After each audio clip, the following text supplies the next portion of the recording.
Kimchi Chino! 오빠.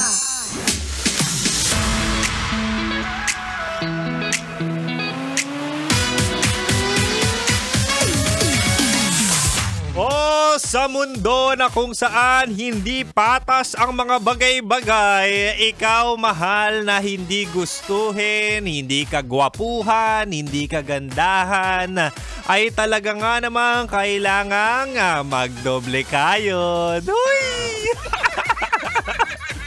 Mahal! Ano yung sa'yo? Kimchi no yung nita. Ay, malapit na mag-weekend na. Konting tumbling na lang, makakapagpahinga na ako. Mahal ako to, ang spicy opa mo sa radyo na kapag natikman mo, hahanap-hanapin mo. Ako to, mahal si DJ Kim Chino at makakasama mo ko 6 to 9 tayo, 6 to 9 p.m. Uy, hindi ako magpapanalo ngayon adlib lang to. Uy, pero mahal no, ako ang iyong makakapiling sa gabing malamig. Ewan ko, nilalamig ako ngayong gabi. Di ko alam kung dahil ba sa aircon o talagang wala nang nagmamahal sa akin. Anyway, mahal, pero totoo yun no, na minsan parang kapag pinanganak kang hindi malakas ang iyong face card, di ba? Ang dami mong dapat talento. Diba? Yung mga pagkakataon na hindi ka naman ganun kaganda at kagwapo, kaya kailangan bawi ka sa talent. Diba? Need mo i-prove yung sarili mo ng pangmalakasan. Ganon ka-unfair ang buhay ngayon. Kaya mahal, kung hindi malakas ang face card mo, aba, humanap at mangakit ka na lang ng taong meron. Di ba? Yan yung mga life hacks sa buhay. O sige, tonight, sa ating Chinitox, usapang pag-ibig mula sa chinito ng buhay mo, ibibigay ko ang 3 rason para jumowa ka ng may face card. Babawi tayo dyan, mahal. Una, gumawa ka ng may face card kasi definitely it's good genes. Ano ibig sabihin nun? Siyempre nagjowa ka.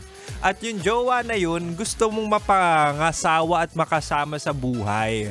So might as well, kung meron kang insecurities, kunwari hindi ka masaya sa balat mo, hindi ka masaya sa ilong mo, hindi ka masaya sa kulay mo, may mga ganong satisfaction, di ba? Why not jumowa ka ng makakapag-feel or makakapagpuno ng iyong mga insecurities. Di ba?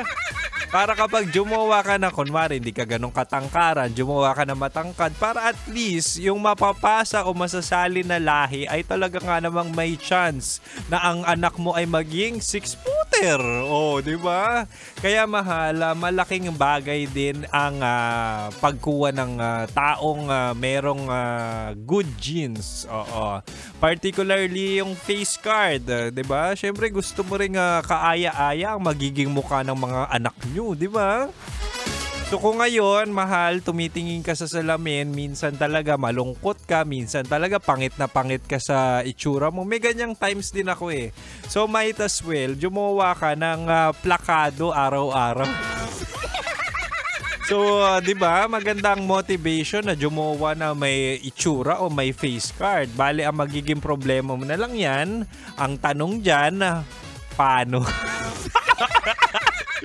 Paano? Gusto ko rin, mahal. Gusto ko rin magka-jowa ng may face card. At talaga nga namang lahat ng ex ko ay nung nakamove on ako, na-realize ko na hindi naman pala sila.